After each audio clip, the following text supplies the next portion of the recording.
Assalamualaikum warahmatullahi wabarakatuh.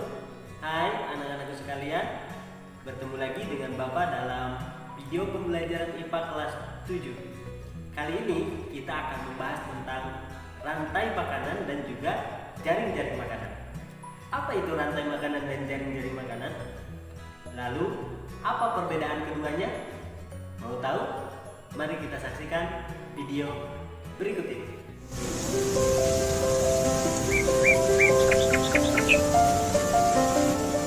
Lingkungan memiliki satuan-satuan meliputi individu, populasi, komunitas, ekosistem, dan biosfer. Seekor burung, sebatang pohon, seorang anak kita sebut sebagai individu. Jadi, individu adalah makhluk hidup tunggal atau satu. Jika individu sejenis berkumpul di suatu tempat pada waktu tertentu, maka akan terbentuk populasi. Seperti contoh, populasi burung merpati, populasi anak, populasi pohon padi, dan lain-lain. Jika beberapa populasi hidup bersama pada suatu tempat tertentu, maka akan terbentuk komunitas. Misalnya, populasi pohon padi, populasi ular, populasi tikus yang hidup bersama di sawah disebut komunitas sawah. Kemudian, interaksi antara komunitas makhluk hidup atau biotik dengan komponen tak hidup atau abiotik akan membentuk ekosistem. Seperti contoh, ekosistem sawah terjadi interaksi antara komunitas makhluk hidup yang tinggal di sawah dengan komponen tak hidup seperti tanah, air, lumpur, udara yang ada di sawah.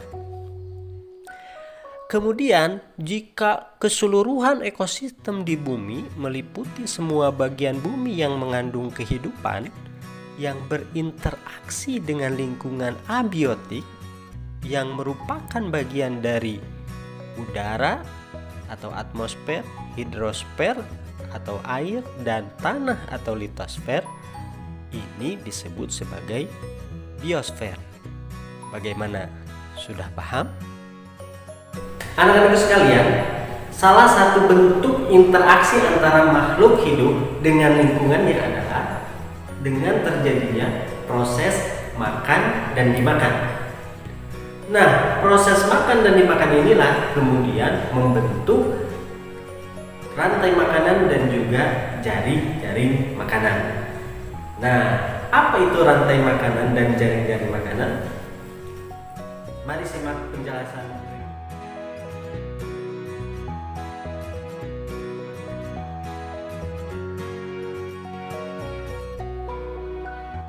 Rantai makanan adalah peristiwa makan dan dimakan yang membentuk rangkaian lurus yang tidak bercabang-cabang.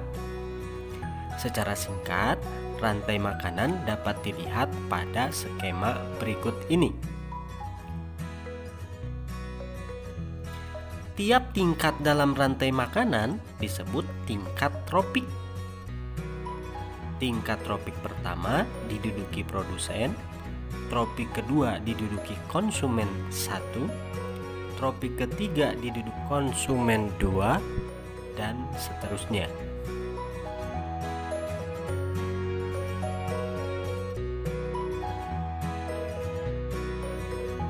Anak-anak, jaring-jaring makanan adalah gabungan dari beberapa rantai makanan yang saling berhubungan. Jaring-jaring makanan berbeda dengan rantai makanan. Organisme yang terkumpul pada jaring-jaring makanan memiliki beberapa jenis organisme yang dapat dipilih menjadi makanannya. Jumlah setiap tingkat tropik juga boleh lebih dari satu organisme. Apabila salah satu komponen pada jaring-jaring makanan terganggu keberadaannya, maka akan mempengaruhi keadaan jaring-jaring makanan secara keseluruhan. Nah, sekarang Coba kalian pikirkan apa yang terjadi jika produsen, dalam hal ini rumput dan tumbuhan, berkurang keberadaannya. Apakah akan mempengaruhi organisme lain? Apakah organisme lain pun ikut berkurang atau malah bertambah? Jaring-jaring makanan juga dapat diurai menjadi sejumlah rantai makanan yang menyusunnya. Baiklah anak-anak, itulah tadi penjelasan tentang rantai makanan dan jaring-jaring makanan. Bagaimana? Sudah paham? Bapak harap kalian sudah sangat paham. Baiklah, bertemu lagi dengan Bapak pada video pembelajaran IPA lainnya di lain kesempatan. Selamat belajar, tetap semangat untuk belajar, dan wassalamualaikum warahmatullahi wabarakatuh.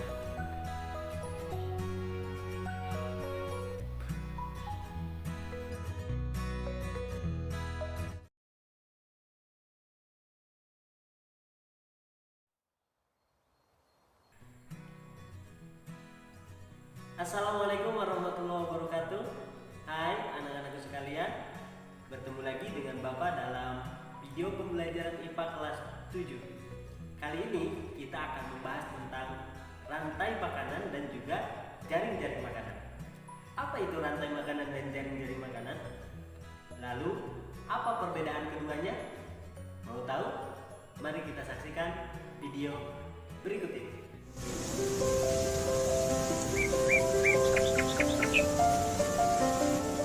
Lingkungan memiliki satuan-satuan meliputi individu, populasi, komunitas, ekosistem, dan biosfer. Seekor burung, sebatang pohon, seorang anak kita sebut sebagai individu. Jadi, individu adalah makhluk hidup tunggal atau satu. Jika individu sejenis berkumpul di suatu tempat pada waktu tertentu, maka akan terbentuk populasi. Seperti contoh, populasi burung merpati, populasi anak, populasi pohon padi, dan lain-lain.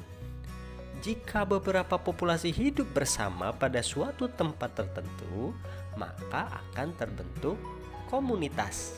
Misalnya, populasi pohon padi, populasi ular, populasi tikus yang hidup bersama di sawah disebut komunitas sawah. Kemudian, interaksi antara komunitas makhluk hidup atau biotik dengan komponen tak hidup atau abiotik akan membentuk ekosistem. Seperti contoh, ekosistem sawah, terjadi interaksi antara komunitas makhluk hidup yang tinggal di sawah dengan komponen tak hidup seperti tanah, air, lumpur, udara yang ada di sawah. Kemudian, jika keseluruhan ekosistem di bumi meliputi semua bagian bumi yang mengandung kehidupan yang berinteraksi dengan lingkungan abiotik yang merupakan bagian dari udara atau atmosfer, hidrosfer atau air, dan tanah atau litosfer, ini disebut sebagai biosfer. Bagaimana? Sudah paham? Anak-anak sekalian, salah satu bentuk interaksi antara makhluk hidup dengan lingkungannya adalah dengan terjadinya proses makan dan dimakan. Nah, proses makan dan dimakan inilah kemudian membentuk rantai makanan dan juga jaring-jaring makanan. Nah, apa itu rantai makanan dan jaring-jaring makanan? Mari simak penjelasan.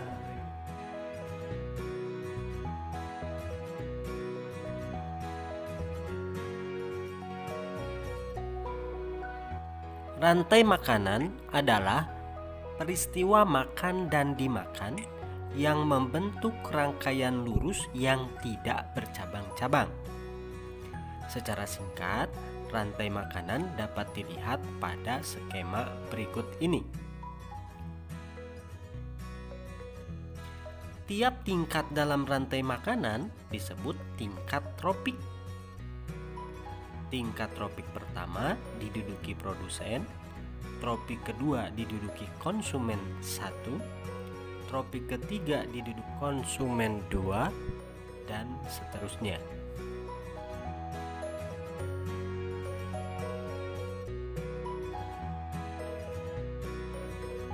Anak-anak, jaring-jaring makanan adalah gabungan dari beberapa rantai makanan yang saling berhubungan. Jaring-jaring makanan berbeda dengan rantai makanan. Organisme yang terkumpul pada jaring-jaring makanan memiliki beberapa jenis organisme yang dapat dipilih menjadi makanannya. Jumlah setiap tingkat tropik juga boleh lebih dari satu organisme. Apabila salah satu komponen pada jaring-jaring makanan terganggu keberadaannya, maka akan mempengaruhi keadaan jaring-jaring makanan secara keseluruhan. Nah, sekarang coba kalian pikirkan apa yang terjadi jika produsen, dalam hal ini rumput dan tumbuhan, berkurang keberadaannya. Apakah akan mempengaruhi organisme lain? Apakah organisme lain pun ikut berkurang atau malah bertambah? Jaring-jaring makanan juga dapat diurai menjadi sejumlah rantai makanan yang menyusunnya. Baiklah anak-anak, itulah tadi penjelasan tentang rantai makanan dan jaring-jaring makanan. Bagaimana? Sudah paham? Bapak harap kalian sudah sangat paham. Baiklah, bertemu lagi dengan Bapak pada video pembelajaran IPA lainnya di lain kesempatan. Selamat belajar, tetap semangat untuk belajar.